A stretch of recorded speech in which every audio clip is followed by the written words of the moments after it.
My name is Andrew Rezmer, and it's really difficult to define my occupation because I have none. I am owner of and creator of about 30 different corporate structures that have different forms of businesses. Basically, I'm trying to fulfill entire Maslow's hierarchy of needs. So I have businesses that are related to shelter and homes. I have businesses related to food and safety, businesses related to inspiration and education. So about 8 different areas of forms of businesses in 30 different structures.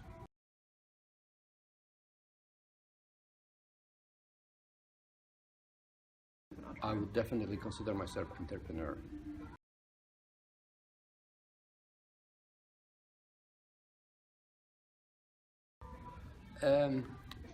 Well, I was really young, literally a kid, and not that I was consciously making those steps, I just didn't have a choice. I was born into a family with just my mother, who was working very hard.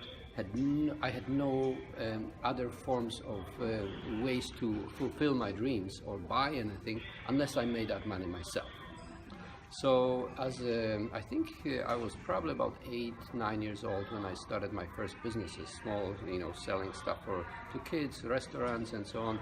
And that stretched and progressed from doing small kind of casual work or projects to structuring ongoing projects when I was a teenager.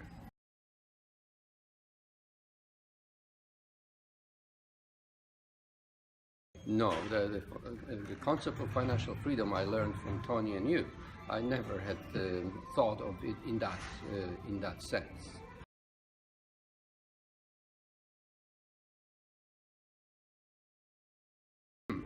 I was growing up and living in Poland, which at that time, 40 few years ago, I don't want to give out how old I am, average salary my mother was making approximately $5 a month in an exchange, because of the the different exchange rate in socialist country in comparison to, and that seems to be low, $5 a month, but you have to understand that rent was 50 cents. So $5 in Poland was sufficient enough. And at age 20, I went to England and doing what I do all the time, I opened few businesses. And after approximately 9 months being in England, I came back to Poland with over 1,000 pounds, which at that time was sufficient enough for me to put in a bank and live off for the rest of my life from interest at age 21.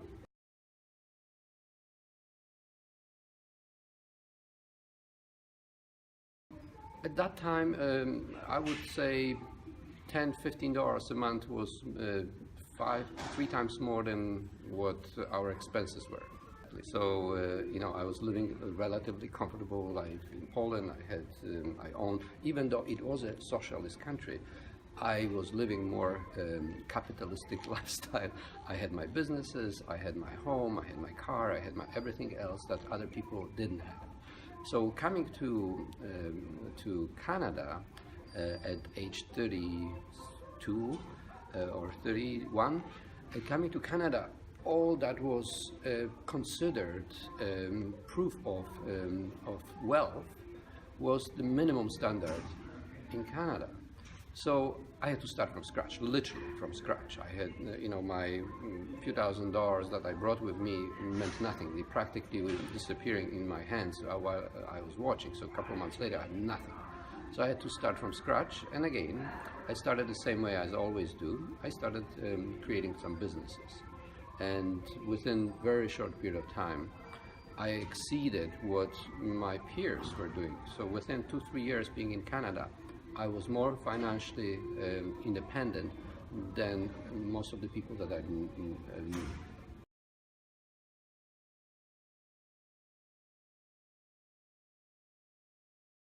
So when I came back from England, And I realized that when the bankers asked me what kind of account I want to put my money, I realized that actually I'm going to be making more in interest than my mother is making as a nurse, working 10, 12 hours a day.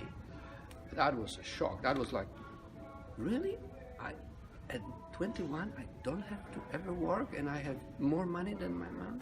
That was shock, literally shock.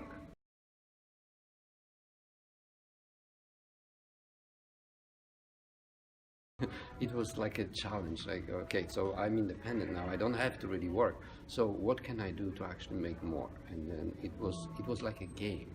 I didn't have to, but I wanted to challenge myself. At age 21, retiring wasn't an option.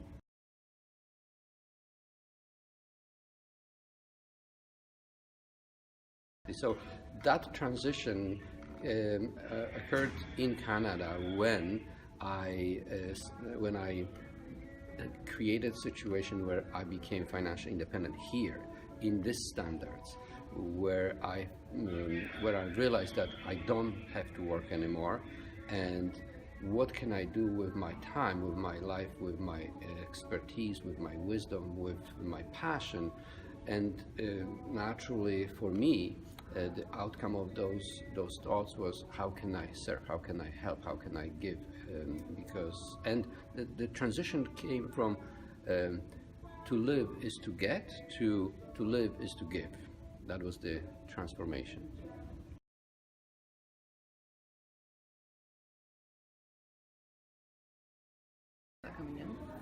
Initially, I started with a few small corporations, but the biggest transformation financially was with investments in real estate. And that's where I created the biggest impact for my financial freedom, and also I've learned the most. That's why I invested my time and energy to become expert in finding and structuring amazing real estate transactions in a way that help other people, but also create opportunity for me to make money. Because in majority of cases, real estate is considered as an easy game. You buy cheap or low, sell high. I've structured a business where it's a completely different structure altogether. We're creating opportunities for people who normally wouldn't be able to buy properties, and helping those who can't sell. And in between marrying those two needs, I've put myself in the middle and created a very lucrative but honest and very conscious business.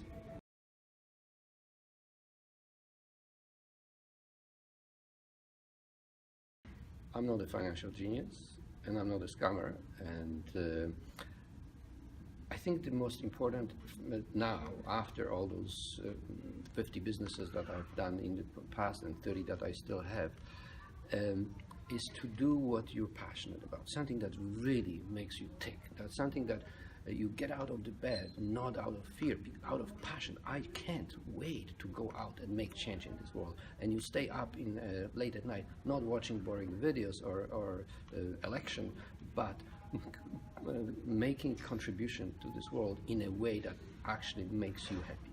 And that's the first step. And once you do that, you become better and better than that. And financial freedom and financial outcome is just a natural result of following your dreams.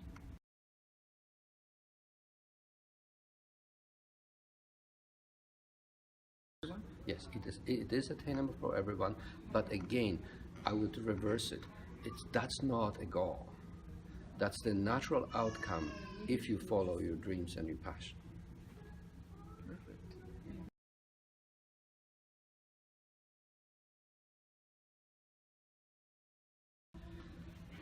Well, the world I'd love to see is the world that I've learned and experienced watching my kids, and the world that is all about passion, happiness, kindness, compassion, giving, serving, providing.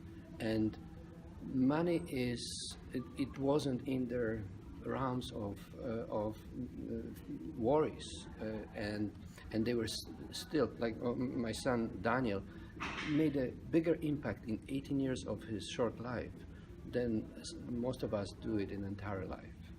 And I feel that is more important than anything else.